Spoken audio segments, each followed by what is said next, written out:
बच्चों, अभी हाल ही में आप सबके सामने एक प्रश्न आया था। इस तरीके से एक डायग्राम दिया था जिसको कहते हैं प्रश्नाकृति, और उसके बाद ये हमारा उसका आंसर दिया था और आपके सामने प्रश्न उठाया कि बताइए दिए गए आकृति से ये कौन सा उत्तर आपका मैच करता है।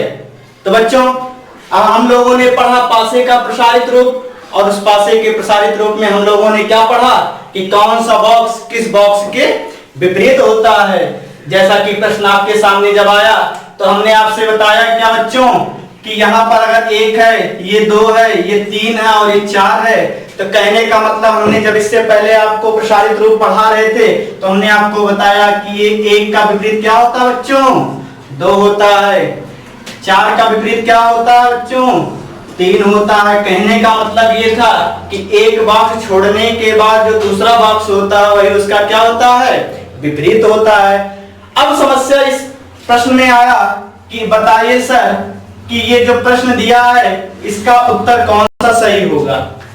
मेरे बच्चों, मैंने आपको पासे का एक इंपॉर्टेंट रूल बताया था कि कभी भी संलग्न सतह कभी विपरीत नहीं हो सकती।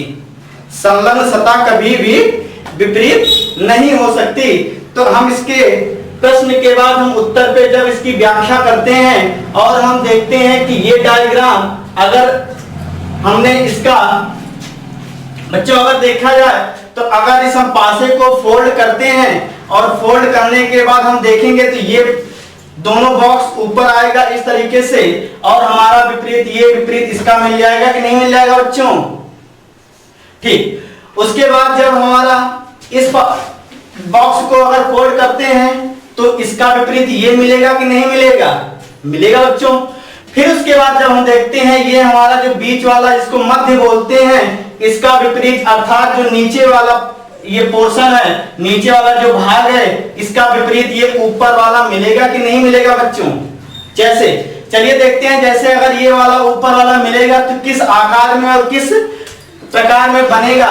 तो अगर हम देखेंगे ये ऊपर वाला अगर सतह मान लेते हैं, ये ऊपर वाला सतह ये है और ये इसी तरीके से इसको क्या किया गया है, विभाजित किया गया। अर्थात ये ऊपर वाली सतह को 4 भागों में विभाजित किया गया है। कहने का तात्पर्य है बच्चों कि एक सतह का 1/4, 1/4 और 1/4 भाग लिया गया है। जैसे यही हमारा सतह होती और इस सतह को देखा जाए 4 भागों में तोड़ दिया गया तो वही हमारे ऊपर वाली सतह का है कि नहीं बच्चों। जैसे इसमें रंगा क्या गया, देखिए इसको हमारा कलर किया गया, ये वाली सतह और ये वाली सतह हमारा बच्चों क्या किया गया है, कलर किया गया है। तो जब ये फोल्ड होगा अर्थात जब ये बंद पासा आएगा, और जब बंद पासा आएगा तो हमारा आकार क्या बनेगा ऊपर वाले सतह का, इस तरीके से बनेगा बच्चों। तो कहने का तात्पर्य है बच्चों कि जहां भी रंगीन सतह हमको दिखाई देगा, इस रंगीन सतह का ये जहां 0 लिखा है इसका मतलब रंगीन सतह के साथ कभी भी 0 नहीं आएगा। ये बच्चों ध्यान दीजिएगा कि रंगीन सतह के साथ कभी भी 0 नहीं आएगा। क्यों नहीं आएगा बच्चों, क्योंकि हमने आपको बताया है कि यहाँ पर ये जो नीचे ये बेस है अर्थात ये नीचे वाला भाग है और नीचे वाले भाग का ऊपर वाला विपरीत होगा। और हमने आपसे बताया कि संलग्न सतह कभी भी विपरीत नहीं होती हैं, और जब संलग्न सतह कभी भी विपरीत नहीं होंगी तो 0 के साथ कभी भी रंगीन सतह नहीं आएगी। चलिए अगर हम इसकी बात करते हैं, ऑप्शन नंबर ए के पास जाते हैं तो हमने देखा एक सतह रंगीन है, इसका मतलब कि हमको इसमें कितना सतह रंगीन होना चाहिए था। अगर ये वाला डायग्राम देता तो क्या हो जाता बच्चों, सही हो जाता, लेकिन इसमें केवल 1/4 भाग ही हमारा क्या किया गया है, रंगीन किया गया है। अर्थात ये वाला भाग छोड़ दिया गया है, इसलिए ये कभी डायग्राम नहीं बना सकता है। बच्चों इसके पास जाते हैं, इसके पास जब गए देखिए यहाँ पर ये रंगीन सतह है और आपको पता है कि जब ये रंगीन सतह आपस में मिलेंगी, जब ये रंगीन सतह ऊपर से आपस में मिलेंगी तो इस तरीके से डायग्राम बनाएगा। अर्थात ये सम्मुख सतह सम्मुख भाग ही रंगीन होगा, अर्थात इस भाग का रंगीन, ये भाग दोनों साथ साथ में क्या रहेंगे, लगे रहेंगे। लेकिन यहाँ पर देखिए बच्चों ये किसी तरीके से इस आकार में दिखाई दे रहा है, नहीं दिखाई दे रहा बच्चों, इसलिए ये भी क्या है, गलत है। अब हम तीसरे के पास जाते हैं। तीसरा देखिए क्या है बच्चों। तीसरा हमने देखा कि ये जो सतह है बच्चों, ये जो सतह है, ये सतह, ये तीसरे वाले के पास अगर हम गए तो तीसरा वाला देखिए, ये जब ऊपर वाला गया, यहां पर एक 0 लगा दिया गया बच्चों, इसमें ऑप्शन में सी भी कर दिया गया था। अगर सी भी कर दिया गया तो अब बताइए कि कभी भी जब ये सतह ऊपर जाएंगी और ये ऊपर वाली सतह बनेगी तो कभी भी इसका विपरीत ये है, तो इसका मतलब ये कभी संलग्न नहीं हो सकते, और जब संलग्न नहीं हो सकते तो इसका मतलब ये भी डायग्राम क्या है बच्चों, गलत है। क्यों? क्योंकि दोनों सतह संलग्न कभी नहीं आ सकते, क्योंकि ये दोनों आपस में क्या है बच्चों, विपरीत हैं, और जब विपरीत हैं तो विपरीत सतह कभी भी संलग्न नहीं होती हैं। अब चौथे के पास जाते हैं। चौथा ऑप्शन हमने देखा क्या कि हमारा 0 है, तो 0 है, लेकिन उसके साथ ये वाली सतह नहीं लगी हुई। कौन सी? ये ऊपर रंगीन सतह नहीं लगी हुई है। अगर रंगीन सतह नहीं लगी हुई है तो इसका मतलब इसका विपरीत नहीं दिया है, तो कोई भी सतह संलग्न हो सकती है। इसलिए कौन सा ऑप्शन आपका सही होगा बच्चों? चौथा ऑप्शन सही होगा। ये भी हाल ही में क्वेश्चन 2019 में आया है बच्चों। 2019 का क्वेश्चन आपके सामने आया और आपने देखा क्या, इसका आंसर क्या होगा बच्चों? डी होगा। किस आधार पे होगा? हमने आपको क्या किया, इसका एक्सप्लेन किया कि कैसे, क्या, कौन सा ऑप्शन क्यों हमने इसको गलत काटा है और हमने चौथे को क्यों सही माना है। तो इस तरीके से बच्चों हमारे प्रश्न का ये हमको उत्तर मिल गया। अब दूसरा प्रश्न चलते हैं बच्चों। ये दूसरा प्रश्न आपके सामने है और इस प्रश्न में कह रहा है कि ए और बी के स्थान पे क्या रखा जाएगा।